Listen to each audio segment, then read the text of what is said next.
Hello. I'm getting ready to get back in the pool, but before I do, I'm gonna do a follow-up video real quick about the video I did last week about when we are used to being around people that are unaware of themselves and project their insecurities and just pretend that you're doing or saying something weird, creepy, whatever it is, because they refuse to acknowledge their own insecurities. So then they jump to conclusions about you, make up stories about you. Guys, the stories that I have heard about my own self that I couldn't have imagined in my wildest dreams over the almost 40 years of my life are astounding. And we have to talk about these kind of things. So when you are used to being around family, coworkers, friends that look at you like you're doing something weird when you're just being your authentic self, this warps and alters your brain chemistry. This is so important that we talk about if we want to care about our youth and protect them. And we can educate them so then they can be aware that someone is gaslighting and narcissistically abusing them in real time.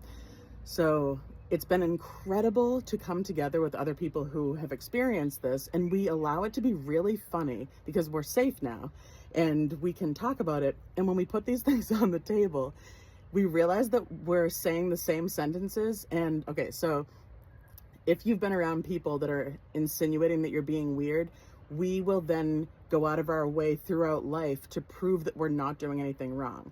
And so over the years, not regularly, but on occasion, I will find myself, like, for example, a few months ago, my friend came over and we were watching a Netflix show while lifting weights. And I bent down to pick up one of the weights and I thought in my mind, oh gosh, I hope they don't think I'm trying to make them see my butt. I hope they don't think I'm hitting on them. And so I, over the years, will hear myself say out loud, hey, just so you know, I'm not hitting on you. And my friend, I've come together in groups with other people who have endured this kind of mental and emotional abuse over the years. And they have said the same thing, like, oh my gosh, I'll randomly say to someone, just so you know, I'm not trying to have sex with you. And it's so funny to see the person on the receiving end, their face is like, what?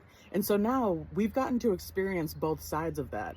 Like when my friend came over that day, and it was just a couple weeks ago that I said to them, yeah, I thought that day. They're like, oh, I remember that day. That didn't cross my mind. And they have said to me pretty recently, oh, Taylor, I'm not hitting on you, by the way. And I'm like, that didn't even cross my mind. But so if you are ever interacting with someone and they suddenly are like, just so you know, I'm not doing something weird, you can be there for them by saying, oh, it sounds like you've been abused. It sounds like you've been manipulated to believe that you were doing something weird or creepy because you must have been around people that do not acknowledge their own discomfort. They just project it on others. And just watch their face be shocked that you are able to support them in that way. So we've had now the privilege of being on the receiving end of these kind of things. And it has cracked us up. And I'm so grateful that I've been able to come together with other people who have endured this kind of mental and emotional mistreatment, because then we can look at it through a neutral lens without shaming and bashing those who have harmed us. And because we're safe now, it's okay, it's safe to talk about. And we can really see how it just makes sense that we would go out of our way through life to prove that we're not doing anything weird because we've been insinuated that we are wrong or bad just for existing, just for being our authentic selves. It's insane and it's so harmful and abusive. But when we remember that, like, especially baby boomers, when I think of people my grandmother's age affected by the war, they were so numb. And then I think of my elders, they thawed out a little bit, but they were still so numb. And then we get to people that are my age and we've thawed out drastically. And now it's just getting safer and safer. And we now can protect our youth so much more and let them know, hey, this is bullying when people are insinuating that you're being weird or wrong. That's just someone that's insecure and they're not willing to address it. I remember that I used to go home after saying things to someone like, just so you know, I'm not hitting on you. And I would go home and Google thinking that I must be autistic. No, I was just abused. So if you have someone trying to prove to you that they are not doing anything weird, you can just acknowledge, oh, you must have been abused, and talk about it with them and let them know they're in a safe place. This is amazing. This is how we come together to heal the world. and allowing ourselves to heal through laughter and humor is medicine. So if you are someone that has found yourself over the years trying to prove to people that you're not doing something weird, it's all good. You know what the case is now. You know that you were just mistreated, and you know that you can set boundaries against people who are continuing to harm you in this way.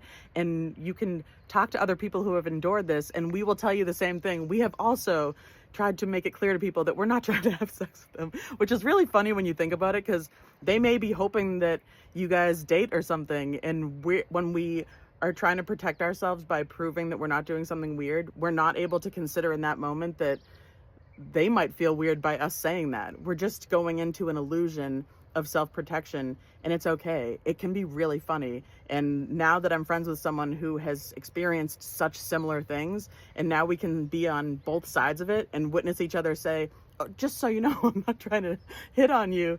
And then we can experience the other side and remind them, you're good. I didn't think that. And we don't have to shame them and insinuate that they're being weird. We can acknowledge what's actually happening, laugh our asses off, and then just go on with our day. We don't have to go home like, oh God, why did I say that? No, it's hilarious.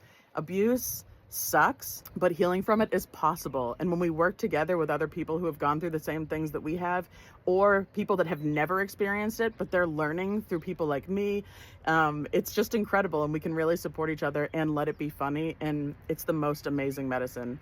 Thank you guys for listening. If you need support with this, please reach out. I got your back, and I love you guys. Have a great day.